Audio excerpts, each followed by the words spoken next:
uweze kutuzindulia hii kauli mbiu ya TARURA. Mheshimiwa Ernest Linde, karibu.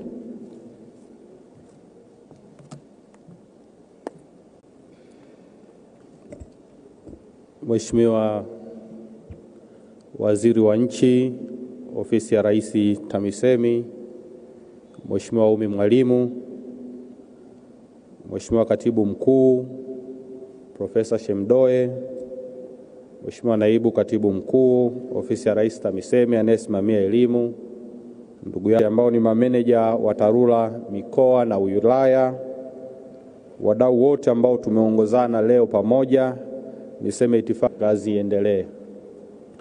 Mheshimiwa Waziri wa Nchi, Ofisi ya Rais TAMISEMI, cha kwanza kabisa ni kupongeze wewe. Mimi nafahamu wazo la mkutano wa kuita wote lilikuwa ni wazo lako.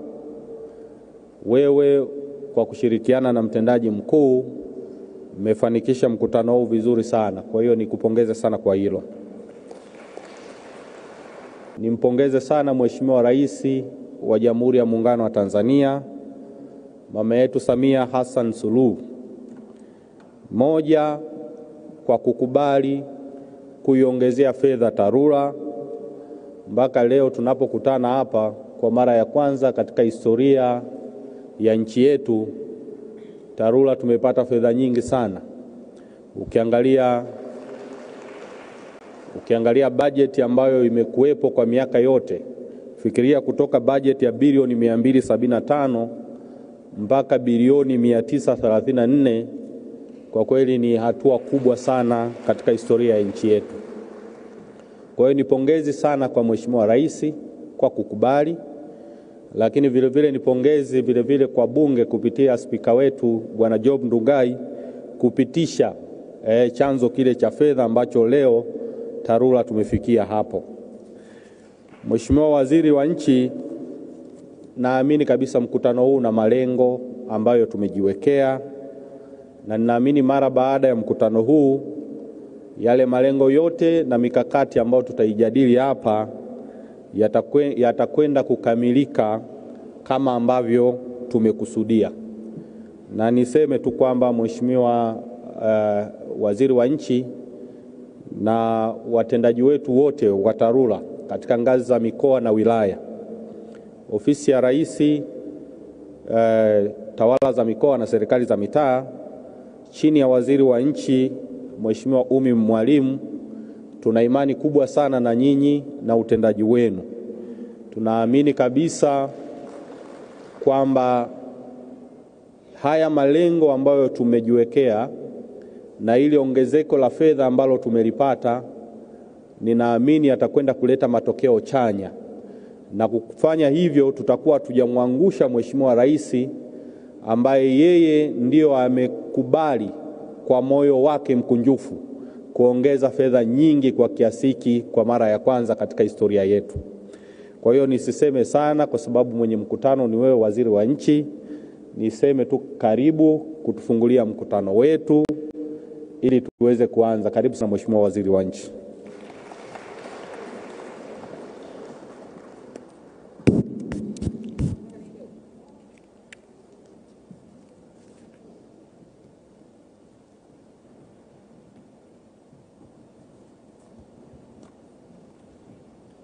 Mheshimiwa David Silinde, Naibu Waziri wa Nchi, Ofisi ya Rais anayeshughulikia elimu, Profesa Riziki Shemdoe,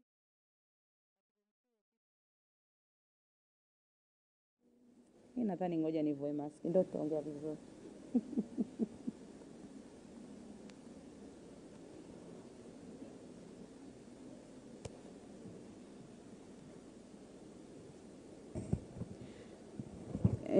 Asante, nadhani nivue maski ndio nitaongea vizuri. Tunaye pia Naibu Katibu Mkuu Ofisi ya Rais TAMISEMI anayeshughulikia elimu, 𝗙𝗔𝗖𝗘𝗕𝗎𝗓, Mwenyekiti wa Bodi ya Ushauri TARURA, Mtendaji Mkuu wa TARURA Engineer Victor Saif, Mkurugenzi wa Miundombinu Ofisi ya Rais TAMISEMI Engineer Moga, wakurugenzi wengine ambao mko hapa kutoka Ofisi ya Rais TAMISEMI na wakuu wa vitengo, makatibu tawala wasaidizi, sekretarieti za mikoa mnaoshughulikia miundombinu, wakurugenzi na wakuu wa vitengo wa TARURA, waratibu wa TARURA mikoa, mameneja wa TARURA katika ngazi za wilaya na watendaji wengine kutoka ofisi ya Rais TAMISEMI na TARURA ambao mko hapa, ndugu wanahabari, mabibi na mabwana, na wasalimu kwa jina Jamhuri ya Muungano wa Tanzania. Naona kama kidogo mmechoka wakati tunaenda kufanya kazi kubwa ya kujenga na kuboresha miundombinu ya barabara nchi nzima.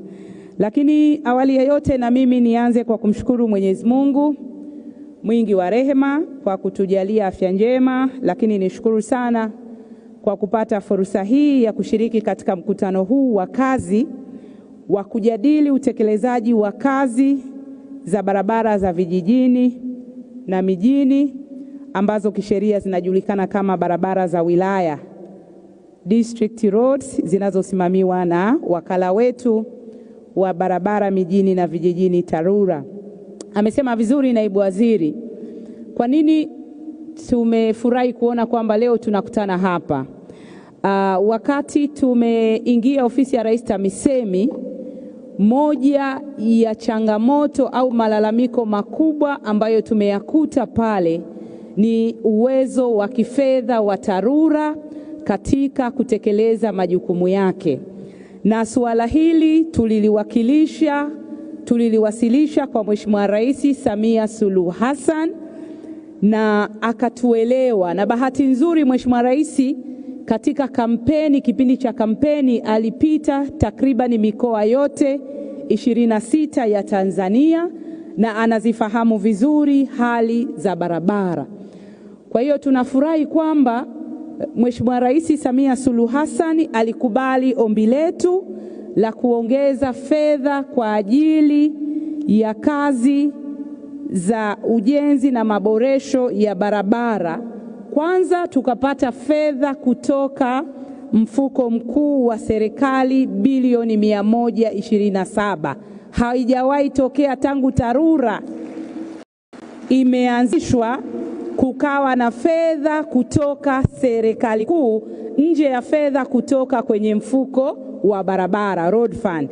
Kwa hiyo tunashukuru, lakini kwa sababu rais wetu ni msikivu na bado waheshimiwa wabunge, na kama alivyosema Mheshimiwa Silinde, tunawashukuru sana na wenyewe wakaendeleza kilio cha barabara ndani ya bunge, na Mheshimiwa Rais Samia Suluhu Hassan akalisikia kilio cha wabunge chini ya Spika Jobu Ndugai, na ndipo kukaja chanzo kipya cha tozo hii ya mafuta ambapo TARURA sasa itapata bilioni 326 sambamba na 127. Sasa nikataka tukutane, tukubaliane, kwa sababu kisingizio, sisemi kwamba fedha hizi ni nyingi, lakini wote tunakubaliana fedha hizi ni zaidi ya mara 3 ya fedha ambazo TARURA ilikuwa inapata. Kwa hiyo nataka tukitoka hapa, katibu mkuu na timu yako, ndani ya siku hizi 3 tuondoke na uelewa mmoja. Mkishindwa kuperform katika kusimamia kazi za matengenezo na ujenzi wa barabara, mfahamu kwamba mtanyooshewa vidole na hamtaaminika mbele ya macho ya Watanzania. Kwa hiyo nimeona nafurahi kwamba mkutano huu utajikita katika kukumbushana miongozo mbalimbali iliyotolewa, lakini pili, kutoa maelekezo kwa ajili ya kuongeza ufanisi. Tunataka ufanisi katika utekelezaji wa kazi zenu. Na amesema vizuri naibu waziri Mheshimiwa Silinde, mimi na wenzangu ofisi ya Rais TAMISEMI pamoja na viongozi wetu wakuu wa nchi, tukianza na Mheshimiwa Rais Samia Suluhu Hassan, Makamu wa Rais Dr. Philip Mpango na Waziri Mkuu Kassim Majaliwa, tuna imani na utendaji na uwezo wa TARURA katika kusimamia matengenezo na barabara. Kwa hiyo na bahati nzuri kila mtu alikuwa anasema hebu tuwape fedha. Kwa hiyo Injinia Victor, mwenyekiti wa bodi na watendaji wetu wa TARURA, fedha awamu ya 6 imewapa kazi kwenu. Kazi kwenu. Kwa hiyo tunataka tuone tija katika suala zima la utekelezaji wa kazi za barabara vijijini na mijini. Na kubwa ambalo kwa kweli tunalishukuru ni vision ya awamu ya 5 chini ya rais wetu hayati Dr. John Pombe Magufuli ya kuanzisha wakala wa barabara kwa ajili ya kutekeleza kazi mbalimbali za barabara vijijini na mijini. Na nimefurahi kusikia kwamba sasa katika kikao hiki pia kwamba mtafanya mapitio ya utekelezaji wa kazi za TARURA kwa kipindi cha miaka 4 toka wakala umeanzishwa, na mpango mkakati wa pili wa miaka 5, ambapo sasa serikali ya awamu ya 6 inakwenda kuendeleza kazi kubwa na nzuri ambayo ilianzishwa na serikali ya awamu ya 5 kwa kuanzisha TARURA. Na nimefurahi kuona kauli mbiu ya mpango mkakati wa pili wa ujenzi na hivi mnatumia neno ujenzi au ni utekelezaji? Ujenzi na maboresho, ujenzi na nini? Ujenzi, ukarabati na matengenezo ya barabara za mijini na vijijini. Kauli mbiu inasema TARURA tunakufungulia barabara na kukufikisha kusikofikika. Tunataka tuone, je, kauli mbiu hii ni ya kwenye makaratasi au nikienda Nkasi nitaona TARURA inawafikisha wanankasi wasikofikika? Nataka nione nikienda Uvinza, nikienda Mlele, nikienda Babati, nikienda Mbeya, kwamba hii kauli mbiu isiwe tu ni kauli mbiu ambayo tutaizindua leo kwamba TARURA inafungulia barabara na kufikisha kusikofikika, kumbe ni kauli mbiu ya kwenye makaratasi. Kwa ndugu zangu, nataka niwaambie mna kazi kubwa. Mwaka huu mmoja ndio mwaka wa kuwapima. Je, kile kisingizio hamna fedha kilikuwa ni kisingizio au ni kisingizio kwamba hamna uwezo na ubunifu na utashi wa kufanya kazi ambazo mnatakiwa kufanya? Kwa mwenyekiti wa bodi, nataka niseme matarajio ya serikali kwa TARURA ni makubwa sana. Matarajio ya Watanzania kwa TARURA ni makubwa sana. Kwa hiyo tunaomba msituangushe, nendeni mkaonyeshe kwamba TARURA ni taasisi sahihi ya kwenda kufungua barabara za mijini na vijijini. Kwa hiyo kupitia mkutano huu nategemea kwamba mtakuwa chachu katika kufanikisha utekelezaji wa malengo 3. Lengo la kwanza, kusimamia kazi za ujenzi na matengenezo ya miundombinu ya barabara na madaraja. Kama nilivyosema, serikali inatumia fedha nyingi kwenye ujenzi wa miundombinu ya barabara. Pili, tunataka muhakikishe kuwa miradi inayotekelezwa inalingana na thamani ya fedha zilizotumika. Tunataka kuona value for money. Ukisema barabara hii ya kilomita 10 ilikuwa udongo, tumeipeleka kwenye changarawe, tunataka nyinyi wenyewe mjiridhishe, je, ndiyo thamani halisi ya fedha ambayo imetumika. Alafu kwenye hili katibu mkuu na mwenyekiti mtaliangalia. Nafahamu kwamba kuna estimate kwamba kilomita 1 ya changarawe ni milioni 50. Lakini siamini kwamba lazima kilomita 1 ya changarawe itumie milioni 50. Alafu tunasema kilomita 1 ya lami katika ile mnasema lami ambayo sio nzito ni milioni 500. Kwa hiyo sawa, ni vizuri mkawa na estimate, lakini pia tunataka tujiridhishe, je, ni kweli kila kilomita 1 ya changarawe inagharimu milioni 50? Je, ni kweli kila kilomita 1 ya lami za barabara za TARURA inagharimu milioni 500? Kwa hilo ni jambo ambalo naamini katibu mkuu na wote hapa mtalijadili katika kikao hiki. Jambo la 3 ni kuhakikisha kwamba matarajio ya wadau, hususan wa Tanzania na wabunge kwa sababu ni waeleze TARURA, wabunge wa Bunge la Jamhuri ya Muungano wa Tanzania chini ya Mheshimiwa Spika Job Ndugai wana matarajio makubwa sana kwamba sasa hivi TARURA inakwenda kuperform, inakwenda kufanya kazi vizuri zaidi. Lakini kubwa ni matarajio ya Mheshimiwa Rais Samia Suluhu Hassan ya kuhakikisha kwamba miundombinu ya barabara za mijini na vijijini inakuwa ni miundombinu bora ambayo itaweza kuchangia katika kukuza uchumi wa nchi yetu.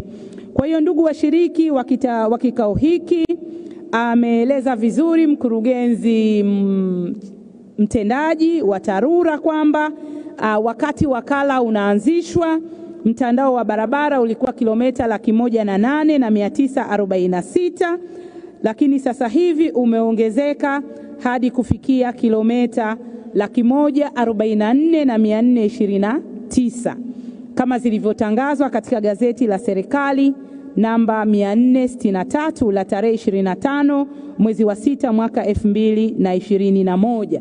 Kwa hiyo sambamba na kuongezwa fedha, lakini pia tumeongezwa mtandao wa barabara za wilaya takriban kilomita 1035. Na hii pia ni kutokana na ongezeko la maeneo ya kiutawala kwa maana ya mikoa, wilaya na vijiji. Sina haja ya kurudia kazi ambazo zimefanyika katika kipindi cha miaka minne, lakini kubwa ambalo nataka kulisisitiza ni dhamira ya dhati ya Rais Samia Suluhu Hassan ya kutatua changamoto za miundombinu ya barabara, hususan barabara za vijijini. Na tumeona kama nilivyoanza kueleza jinsi gani tunatatua changamoto za barabara za mijini na vijijini ni kupitia ongezeko la bajeti hii ya fedha kutoka bilioni 273 kwa mwaka wa fedha 2020 na 2021 hadi shilingi bilioni 966.43 kwa mwaka wa fedha 2021-2022. Kwa hiyo haya ndiyo mambo ambayo Watanzania wanataka kuona. Je, fedha hizi ambazo ndani ya mwaka mmoja zimeongezeka zaidi ya mara 3 kutoka bilioni 273 hadi bilioni 966, tutaona kazi ya shilingi bilioni 966? Kwa hiyo mtendaji mkuu ameonyesha kwamba barabara za lami zitaongezeka kutoka kilomita 2404 mwaka huu hadi kilomita 2642. Kwa hiyo mwaka huu kuanzia Julai hadi Juni tutajenga kilomita 238 za lami. Naamini tutaziona kilomita za lami zenye ubora. Lakini kubwa ni kilomita za changarawe. Kwa mujibu wa mtendaji mkuu zitaongezeka kutoka kilomita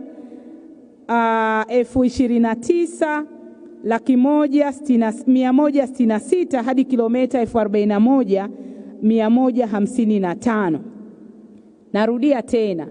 Je, tutaona ubora wa hizi kilomita zilizoongezeka za changarawe 11,989 katika halmashauri zetu 184 nchini? Na madaraja tumeeleza kwamba ni madaraja 736. Kwa hiyo la kusisitiza ndugu zangu ni ile, nimefurahi kuona kwamba na mtendaji mkuu amekuja sasa na vision. Wapi tunaifikisha TARURA katika miaka 5 inayokuja? Tutajenga kilomita ngapi za lami? Tutajenga kilomita ngapi za changarawe? Na tutajenga madaraja mangapi? Kubwa nimepata faraja kwamba kama tutatekeleza vizuri mpango mkakati wa TARURA wa miaka 5 ambao tutauzindua leo, ni kwamba tutajenga kilomita za changarawe 73,242. Kwangu mimi kama tutafanya hivi, kwa kweli haya ni mafanikio makubwa sana. Kwa sababu sasa hivi asilimia 70 za barabara zetu ni udongo, si ndio? Yes, asilimia 70 ni barabara zetu ni za udongo. Kama kweli ndani ya miaka mitano huu mkakati ambao tunauzindua leo utatuongezea barabara za changarawe kutoka 29,116 hadi kilomita 102,354. Kwa kweli tutakuwa tumechangia kwa kiasi kikubwa katika maendeleo ya nchi yetu, hususan kukuza uchumi wa nchi. Kwa hiyo mimi niwahakikishie, nimeona kwamba mnahitaji trilioni 3.6 kwa miaka mitano. Na mnaiona dhamira ya dhati ya Rais Samia. Kama mwaka mmoja tayari kuna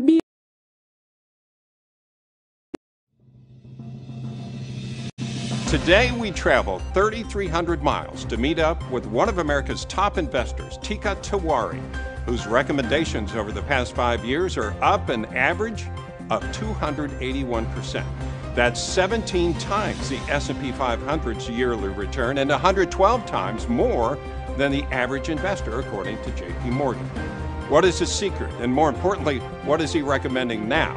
In this episode of Investing Masters, we sit down with the former hedge fund manager, hear from some of the people who followed his recommendations, and get the full scoop on what he believes will be the decade's next #1 investment, what he calls Genesis, a revolutionary new technology the World Economic Forum believes could capture up to $8.6 trillion in total wealth over the coming years, more than the current value of Apple, Amazon, Facebook, Microsoft, Tesla, and Bitcoin combined.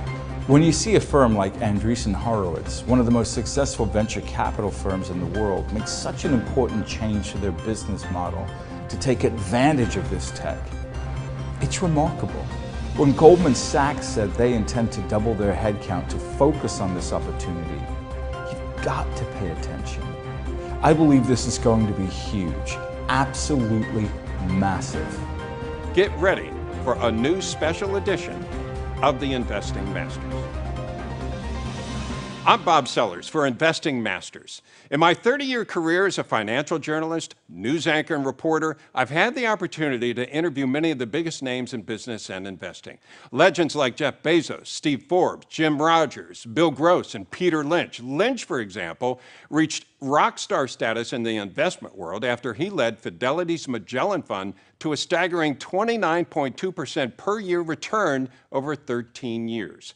That's even better than Warren Buffett's average since he took over Berkshire Hathaway. Today we profile 𝗙𝗂𝗄𝗧, a man who's also done something remarkable. Since 2016, his recommendations, including both winners and losers, have averaged 281%. That's not a typo, a 281% average return investment over that period. More than 17 times the S&P 500's yearly return at all-time highs, and 112 times more than the average investor, according to data from JP Morgan. So what is 𝗙𝗂𝗄𝗧's secret? And more importantly, what's next on his radar? We set to find out. Emmy Award-winning journalist John Burke recently traveled 3,300 miles to meet up with 𝗙𝗂𝗄𝗧 to get the details on what he believes will be this decade's next top investment, a new technology the Wall Street Journal calls foundational, like electricity and the internet, and Warren Buffett calls ingenious. Today, we uncover the full story, and we'll see the big changes companies like Amazon, Facebook, Tesla, Google, Moderna, and MasterCard are making to implement this technology. The new executive order signed by President Biden that could help fuel its rise, as well as how this technology, which 𝗙𝗂𝗄𝗧 calls Genesis, could ultimately revolutionize the healthcare field and save up to 400,000 lives a year.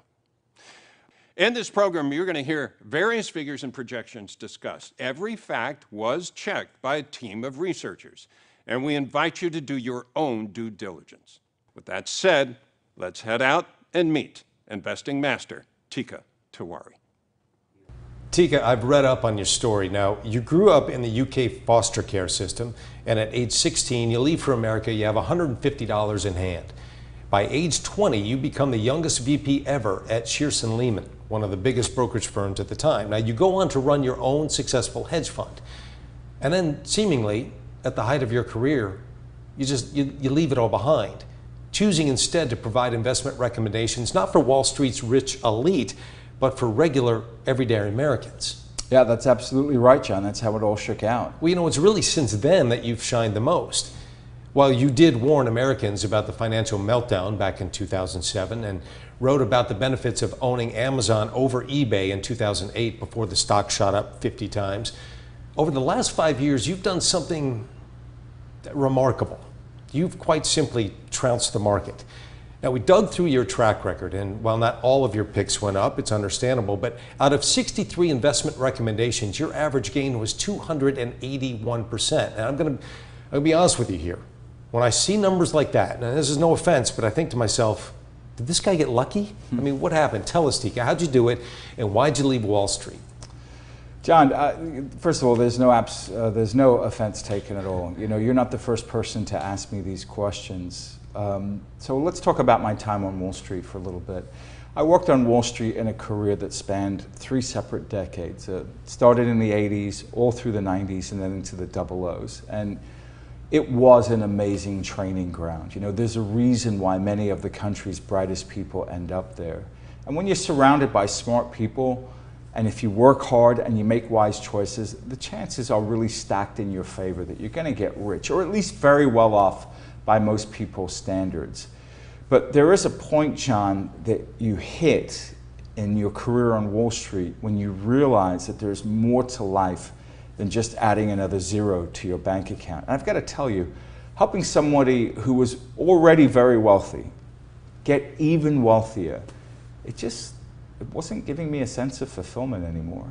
That is fascinating. All right, so clearly, Tika, I mean, we are not in Manhattan anymore. Now, you left, and now you're focused really on helping Main Street America? Yeah, that's correct, John. Today, I mean, I get to wake up every day and help everyday people. It's amazing. You know, you mentioned I grew up in the foster care system, so I know what it is to start with, I mean, nothing, and to have a dream of wanting something better financially. You know, today with a lot of people, those dreams, they're blowing up, right? So yeah, pensions are gone, Social Security is just not much of a safety net. People are starting to realize that they're really on their own. So when I share my investment ideas today, it's so I can help make a difference in the everyday person's life. The way these ideas have made a massive difference in my life. Well, Tika, we're going to meet some of the people that you've helped later on, and I obviously want to discuss the new investment that you've spotted. It's the one that you believe will become the top pick of the 2020s. But first, let's tackle that number, Tika, that 281%. I know it sounds nuts, doesn't it, John? It does sound nuts, exactly. So let's talk about this. In our research, we found a website that ranked hedge funds, okay? And this was not a perfect comparison. The data on this site only went back 3 years, but still, out of the top 25 ranked hedge fund managers, not a single one had an average annualized return over 62%. That's 4 times less than you. We looked up investing legend Carl Icahn. For the last 3 years, he averaged 6.4%, 44 times less. Ray Dalio, who manages Bridgewater, the world's largest hedge fund, he was at 11.2%, well below. Even Warren Buffett, through Berkshire Hathaway, only averaged 11%, 25 times less. Come on, Tika. What is going on here? What are you doing that is so different? Well, let me clarify a couple of things, John, in all fairness, right? First, you mentioned that the time frames don't completely line up, so this is not a completely fair comparison. And then let's look at Warren Buffett, right? The thing to understand is that Berkshire Hathaway, they've got over $500 billion, $500 billion in invested capital. So with that kind of money, there's just a limit to the ideas that you can invest in. Think of it like an elephant trying to go through a mouse hole. It's just very difficult. So when I make a recommendation, and let's say one of my readers puts $500 or $1,000 into it, it allows me to recommend things that Warren Buffett, he can't even think about buying. All right. So what you're saying is the fact you can recommend the things that big guys can't. That's your secret. Is that right? It's certainly part of it. You see, I don't manage people's money anymore, and I don't make a commission on my readers' investments, and we never sell advertising. The reason I mention that is that there's absolutely no conflict of interest when I recommend something. And that's important because I'm not beholden to corporate interests or advertisers of any kind. And so what that allows me to do, John, is it gives me the freedom to recommend anything I think has huge upside potential. And that opens up a world of opportunity for my readers that they ordinarily would never get exposure to. How about an example? Because I'm not sure I get this. Yeah, so for instance, let's take what was a very controversial investment, Bitcoin. Okay. Right, so Bitcoin, it's very popular these days, right, John? Yeah, well, pretty popular. I'd say it's wildly popular. Right, but you know, where was everybody else 5 years ago when it came to Bitcoin? Right, exactly, when they were nowhere. You know, here's the deal. Many financial advisors today still haven't recommended Bitcoin, even though it's been the top performing asset of the last decade. And here's the ugly reason why. It's because they have not figured out how to make commissions from Bitcoin. Now, this is a very important point because you have to look at the incentives that drive Wall Street's recommendations. That is fascinating. I'll be honest with you, I've never heard it put like that, but you actually recommended Bitcoin a few years ago, didn't you? I did. I issued my first recommendation on Bitcoin back on April 18th in 2016 when Bitcoin was trading for $428 a coin. Wow. And it's up, what, 100, 150 times since then? You know, Bitcoin fluctuates a lot, so depending on when somebody ends up watching this, it could be up or down thousands of dollars. But I will say this, it's easily 100-bagger.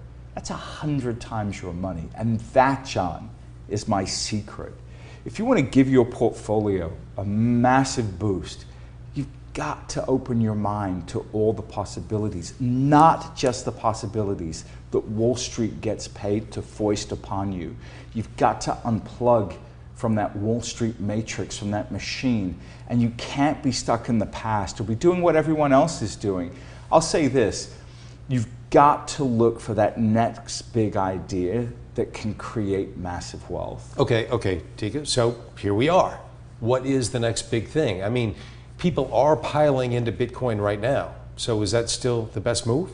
Look, Bitcoin was a life-changing and an amazing investment, and I'll be clear, it still has a lot of room to grow.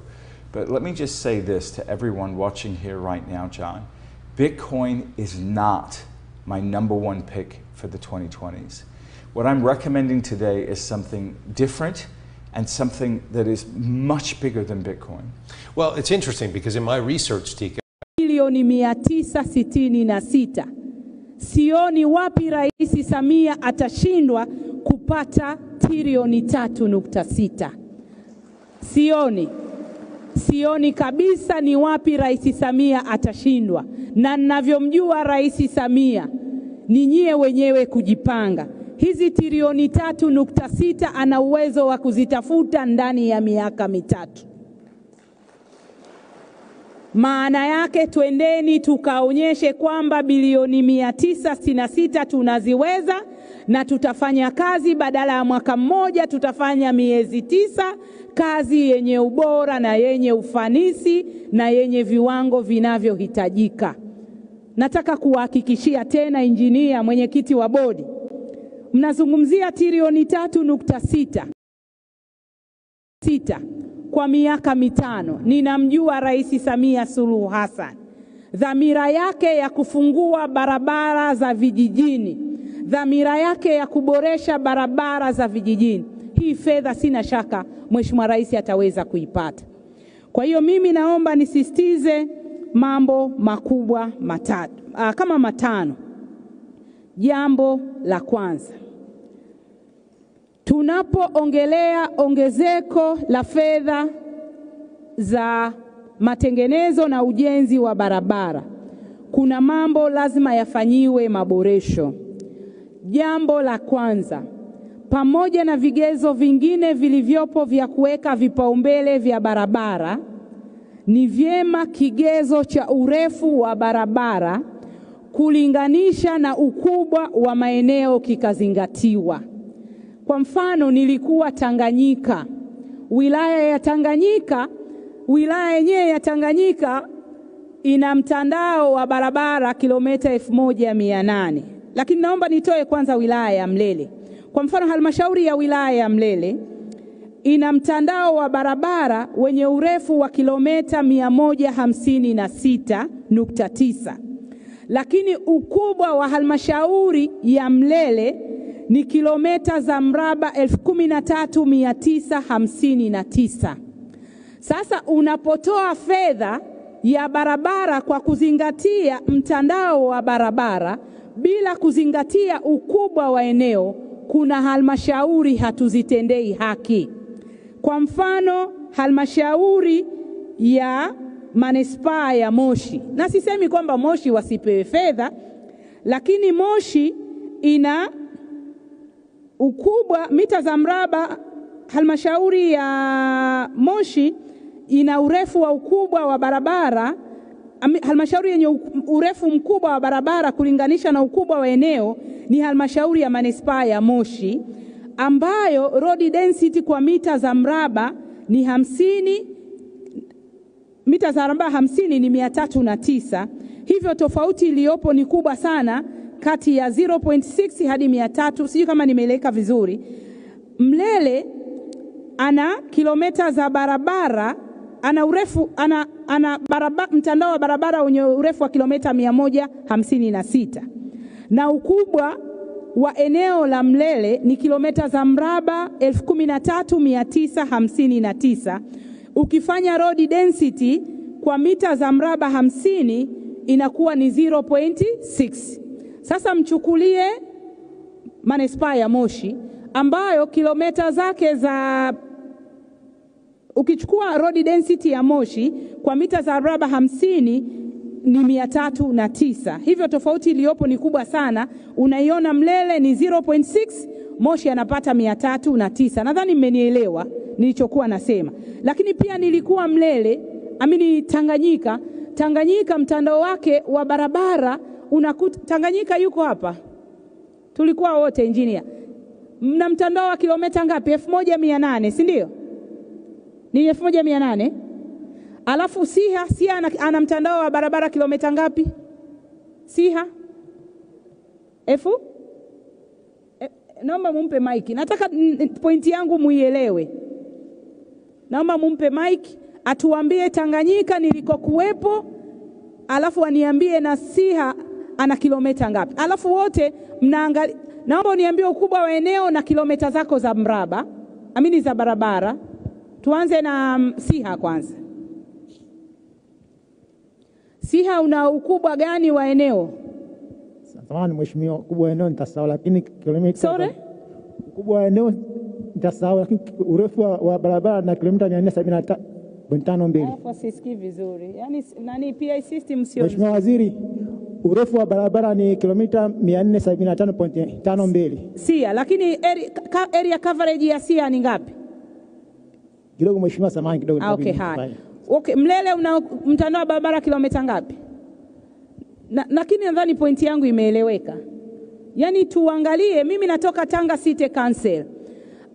Nina kilomita za mraba 600 hivi, hazifiki hata 600. Lakini mtandao wangu wa barabara, Engineer Mwambene, mtandao wa barabara Tanga ni ngapi?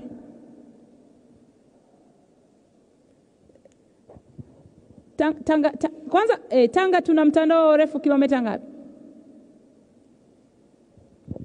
Tuna kilomita 837.9. Okay, kwa hiyo angalau okay, sawa. Haya, Tanganyika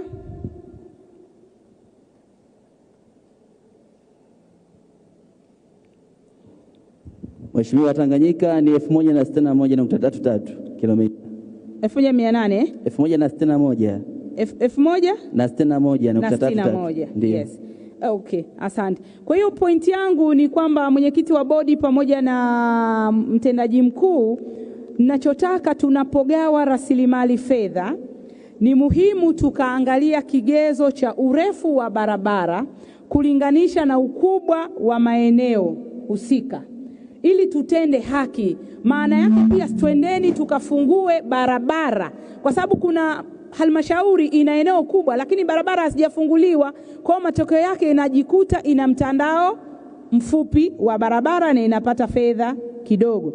Kwa hiyo If you or a loved one are fighting type 2 diabetes or pre-type 2 diabetes, a new discovery could save your life. A top doctor from Newcastle University has discovered the real, root cause of high blood sugar, and it has nothing to do with eating carbs or sugar or even genetics. But, instead, a hidden foreign compound found inside the pancreas. While most medications can keep the symptoms of type 2 diabetes at bay, they don't actually treat the root cause of the problem. So, before you resign yourself to being hooked on medication for life, you've got to see this now. This well-known doctor from Newcastle University was forced out of his practice after he unveiled a billion-dollar secret he wasn't supposed to know. A clinically proven, simple, 10-second step you can use starting today to potentially eliminate type 2 diabetes, regardless of age or medical condition, with remarkable results. More than 82,000 people are already doing it, and have been able to successfully treat their type 2 diabetes while losing pound after pound of unwanted fat. Remember, this has nothing to do with meds, fad diets, exercise, or expensive treatments. I urge you, stop everything you're doing, and click the blue Learn More button below to see the short, free special video this doctor created. The $390 billion type 2 diabetes industry wants to censor and remove this video so you can't see it and discover this extraordinary type 2 diabetes fighting secret for yourself. Watch it now before it's too late and this video is taken down. Click the blue Learn More button below now.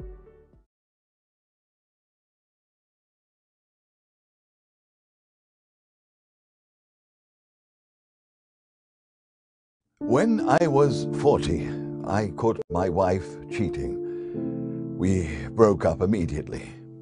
A few days later, I found out that before we broke up, she already had withdrawn all of my savings. Oh, I tried to find her and talk to her about it, but she disappeared without a trace. I genuinely loved her, but all she gave me was heartache and betrayal. I was so lost, I was dead. Ninataka kuelekeza pamoja na vigezo vingine ambavyo mnatumia kwa ajili ya kugawa rasilimali fedha, lakini kigezo hiki ambacho ninakisema pia kinatumika kimataifa, ambacho kinatumika kimataifa pia ni lazima kitumike katika ugawaji wa rasilimali fedha katika ujenzi wa barabara. Kwa hiyo ni vyema kuanzia sasa kigezo hiki kikazingatiwa, lakini aidha fursa za kiuchumi na kijamii pia zipewe umuhimu ili kuweza kuongeza mtandao wa barabara katika maeneo ya vijijini. Kwa hiyo mnapokaa kupendekeza maeneo ya kufungua barabara au ya kujenga barabara, lazima tuangalie fursa za kiuchumi na kijamii. Sio tujipelekee tu barabara ambapo labda hakuna economic activities zozote ambazo zinaweza kuchangia pato la taifa. Lakini jambo la pili ambalo nataka kulisisitiza, uandaaji wa miradi uzingatie maeneo yote ya nchi na si kujirudia kwenye baadhi ya maeneo. Na kwenye hili nataka nikiri kidogo nikwamishe mradi wa tactic. Kwa sababu unaangalia, unatoka Tanganyika, umetoka Mlele, umetoka Nsimbo, hana hata kilomita 1 ya barabara, umetoka jana nilikuwa Njombe DC, hana kilomita ya barabara. Alafu huyu mwenye nyingi Tanga, Dodoma, Mwanza, majiji 45 wanapewa fedha za tactic. Alafu watapata zaidi ya kilomita 10. Sasa nikamwambia katibu mkuu, it's very unfair. Yani kuna halmashauri haina hata kilomita 1 ya barabara, alafu tunawapa hawa wenye kilomita kama 20, tunaongeza kilomita nyingine 20. Lakini nashukuru nimejadiliana na waziri wa fedha Mheshimiwa Mwigulu Nchemba, maana nikasema nafumua huu mkeka. Ni bora kila halmashauri yapate kilomita 5 za lami.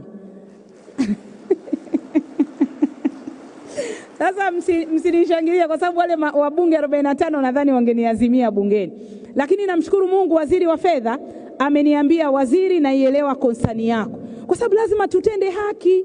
Kuna maeneo hayana kabisa barabara wala hayafikiki, lakini namshukuru waziri wa fedha na timu yake ameniambia, waziri, acha tuendelee na huu mradi wa tactic wa manispaa, miji na majiji 45, lakini tuandae andiko la kujenga barabara za lami katika halmashauri zitakazokuwa hazijapata.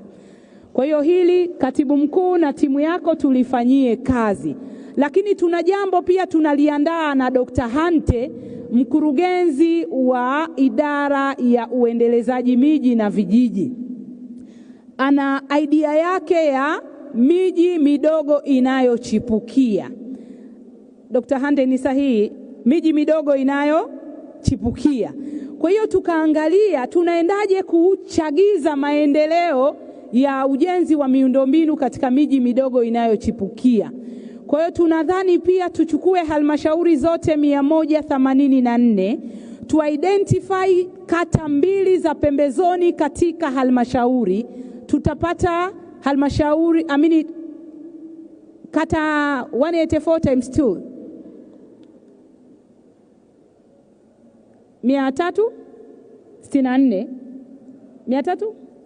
368. Kwa hiyo sasa ndio tunataka hebu twende tukaeke miundombinu ya barabara kwenye kata hizo 368.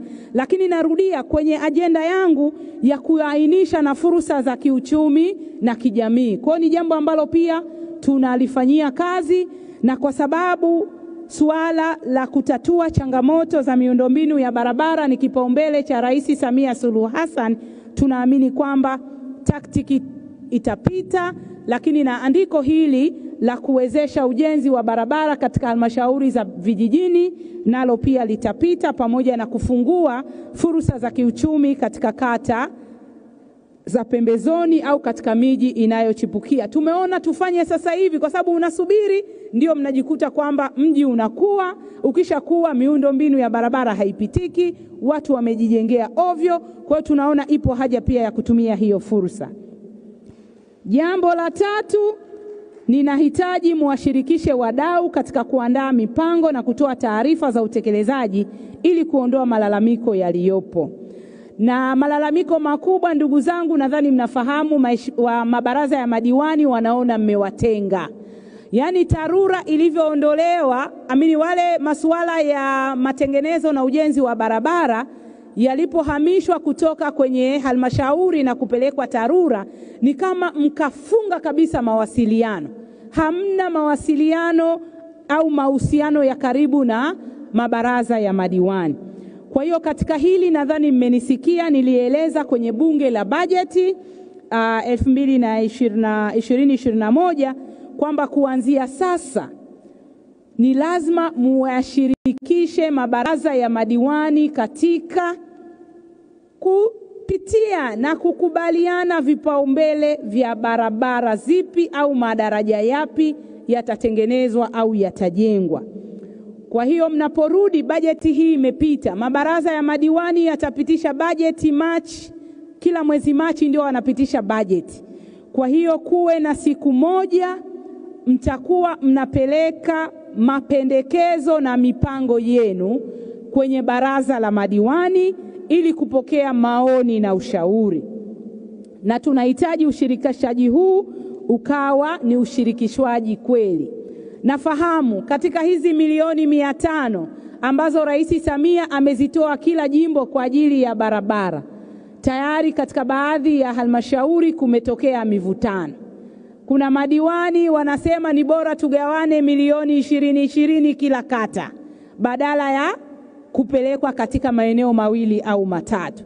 Kwa hiyo mimi maelekezo yangu kwenu mameneja wa TARURA wa wilaya ni kutumia nyinyi kazi yenu ni kushauri. Mkiona wanavutana, basi maamuzi yatafanywa na TARURA mkoa kwa kuzingatia ushauri mlao utoa. Lakini Okay class, who would like to do problem 3 on the board? Please don't be me, please don't be me. Na mimi najaribu naendelea kuwarai na kuwasihi madiwani wenzangu, tuzingatie ushauri wa wataala.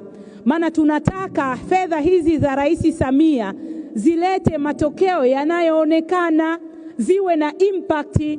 Mkisema kila kata mgawanye 2020, tutashindwa kuonyesha thamani ya milioni 500 aliyotupa Rais Samia. Kwa hiyo niwaombe sana, Nitumie kikao hiki kuwaomba waheshimiwa madiwani wenzangu, tuzingatie ushauri wa wataalamu wa TARURA. Mmeomba kushirikishwa, ofisi ya Rais TAMISEMI tumekubali mtashirikishwa. Lakini suala hili lisiwe ndiyo chanzo cha migogoro ndani ya halmashauri na barabara kutojengwa au kutofanyiwa marekebisho. Na kuna halmashauri moja ya Dar es Salaam, mbunge ananilalamikia milioni yani kwanza na washangaa, wanagombea milioni 500 wakati makusanyo yao ya ndani ni zaidi ya bilioni 60. Na nilielekeza kwenye bilioni utakazokusanya, yani wanagombea 500 ya Mama Samia, wakati wangeweza kwenye makusanyo yao ya ndani wakagawana hizo milioni 50 kwa ajili ya kutengeneza barabara. Sihitaji hapa, lakini nitaenda Dar es Salaam nikawaeleze. Kwa sababu hizi hela za Rais Samia ni kama anatupima TARURA aone, je, kazi mtafanya au kazi hamfanyi. Kwa hiyo mimi niwahakikishie, mimi na katibu mkuu pamoja na naibu waziri tutaendelea kuwashawishi madiwani kuzingatia ushauri wenu mnapoandaa mipango na mapendekezo. Ila nawaomba, ni vizuri mkawa mnapitia kata zote, msikae site. Sijui Jini wanaenda site hawa watu wako? Hamwendi site, achaneni na kupanga mipango kwenye meza. Kama unatoka halmashauri ya Mlele, pita kata zako zote za Mlele. Why not? Kwa nini usiconsult hivi? Kwani kumuita diwani wa Mlele kuongea naye kina kukosti kitu gani? Diwani wa kata fulani. Lazima mjenge pia mahusiano na madiwani, mumuulize, hebu niambie kata yako. Kwa hiyo ninawataka pia muende site, mkaangalie hali za barabara na madaraja katika maeneo ya vijijini na kwenye kata. Na sio kufanya maamuzi mnapeleka fedha kwenye eneo ambalo silo la kipaumbele kwa madiwani. Kwa sababu kilio cha madiwani wanasema mnapeleka barabara kwenye maeneo ambayo sio ya umuhimu na sio ya kipaumbele. Ndugu zangu, jambo jingine ambalo nataka kulisisitiza ni uandaji wa mipango ya muda mfupi. Lazima muandae mipango ya muda mfupi, muda wa kati na muda mrefu. Na katika hili ni vyema TARURA katika ngazi ya halmashauri kuwa na mipango itakayojumuishwa kwa pamoja na TARURA makao makuu. Kazi zisifanyike kwa zimamoto. Ni vyema fedha zinapopatikana kuwe tayari na mipango. Mipango hii iwe na vipaumbele ambavyo nataka kusisitiza. Mipango, na nimeeleza, kwa mfano Tanga City Council tunakata 27. Unatakiwa ujue mtandao wa barabara zako zote za jiji la Tanga. Unasema leo nimepata hela napeleka pale. Tanganyika, labda Makambako, Njombe. Kwa kila mtu awe na Njombe amewahi kufika, maana nilikuwa naye jana mpaka saa 11. Njombe mmefika? Okay, good, sawa. Yes. Kwa hiyo Njombe unakuwa na mpango wako tayari. Hivi nikipata hela mimi naenda kuzipeleka kwenye barabara hii. Kwa hiyo tuachane na mambo ya zima moto. Lakini kubwa ambalo nataka kulitolea maelekezo, fedha za maendeleo tunataka zielekezwe kwenye kufungua barabara, ambapo kwa kuanzia ni vyema tukatambua vikwazo vilivyopo. Kwa hizi fedha za DEV, na nimefurahi nilikuwa Kigoma Ujiji, was it Kigoma Ujiji, Kigoma DC. Unaiona kwamba wananchi walikuwa wanatumia dimboti kuvuka. Yani wakifika mjini ni umbali wa kilomita 5 tu, lakini hakuna barabara, kwa hiyo lazima utumie ni boti, yes, utumie ziwani. Lakini fedha ndogo zimeenda kufungua barabara. Kwa hiyo badala ya kutumia ziwani masaa 6, watu sasa wanatumia dakika 20 mpaka 30 kufika Kigoma mjini. Kwa hiyo ninaomba kila mtu aende akadocument maeneo ambayo hayajafunguka, muwe na kabla, alafu mtuonyeshe na baada ya kufunguka hali ikoje. Kwa hiyo tunataka pia muondoe vikwazo, kwa mfano ujenzi wa madaraja. Kwa sababu mnaweza mkaenda kujenga barabara alafu daraja halipitiki, mvua imekuja, mnafanya kitu gani? Kwa hiyo nadhani nyie ni wataalamu kuliko mimi, mtakaa baadaye mtapewa maelekezo wapi pa kuweka vipaumbele. Lakini pili ni kuimarisha pia maeneo korofi ili kufungua barabara ziweze kupitika. Mkazo kwa barabara za vijijini ni kuwezesha barabara kupitika, creating accessibility. La tano ambayo nataka kulisisitiza ni kuimarisha mahusiano ya kikazi katika ngazi zote kuanzia TARURA ngazi ya halmashauri, TARURA mkoa, makao makuu pamoja na mamlaka za serikali za mitaa na ofisi za wakuu wa wilaya na ofisi za wakuu wa mikoa. Na kwenye hili ni lile la kusisitiza uhusiano na mabaraza ya madiwani, lakini pia uhusiano na idara nyingine za serikali zilipo katika mikoa na wilaya zetu. Inashangaza unaenda kwenye halmashauri anakulalamikia kwamba sina muhandisi wa halmashauri, wamechukuliwa na TARURA. Lakini mhandisi wa TARURA yupo katika halmashauri. Halmashauri ina miradi ya ujenzi bilioni 3, bilioni 4, alafu TARURA ana kabajeti kake kamilioni 300. Serikali ni moja, alafu bahati nzuri wote mko chini ya ofisi ya Rais TAMISEMI. Kwa nini hamwezi kufanya kazi mkashirikiana?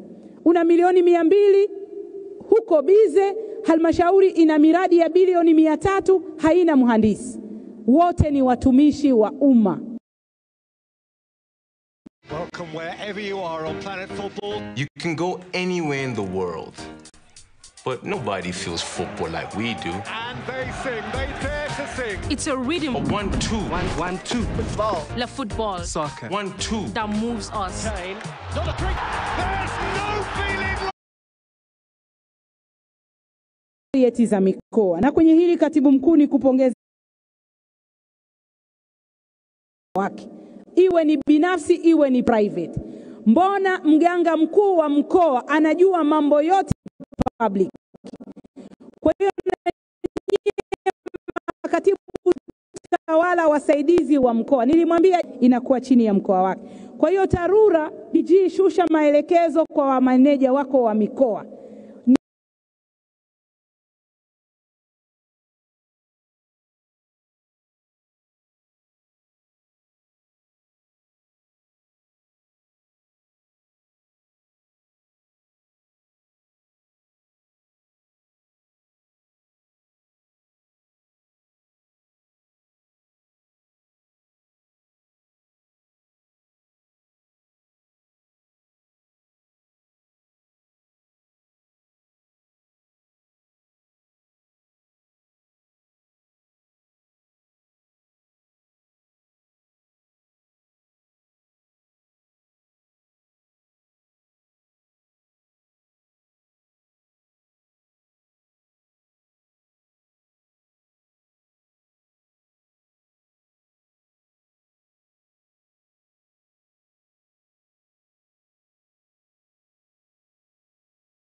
Ni wajibu wao kufanya kazi na kutoa taarifa kwa makatibu tawala wa mikoa kupitia makatibu tawala wasaidizi.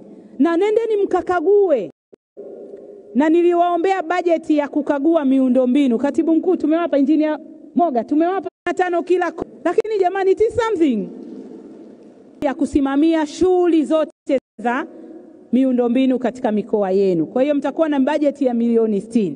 Lakini mtamtafuta waziri wa ujenzi, si kuna miradi ya ujenzi kule? Tutajitahidi pia kuwatafutia. Jingine ambalo nataka kumaliza ni suala la matumizi ya teknolojia sahihi na matumizi ya malighafi inayopatikana eneo husika. Nadhani hili mtaambiwa kwamba use of appropriate technology and locally available Mwanza. Tunahitaji pia dhana ya kupata mahitaji sahihi fit for purpose, ambapo hatutegemei kwenye maeneo ya vijijini malighafi za ujenzi zinapatikana tukakuta daraja kubwa kama lililopo kwenye barabara kuu. Ni vyema tukazingatia matumizi ya teknolojia sahihi. Na nimetaarifiwa kwamba kuna kitengo cha utafiti TARURA.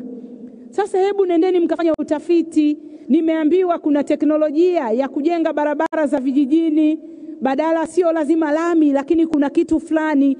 Kwa hiyo hebu nendeni mkatujenga miundombinu ya kuandaa mwongozo wajione wako standby tunasubiria ni nini hasa ambacho kitazungumzwa kwenye ofisi hizi za Chama cha Mapinduzi. Kazi za ujenzi, ukarabati na matengenezo ya barabara na madaraja zinazofanywa na TARURA na taarifa za ufuatiliaji huo. Jambo jingine ambalo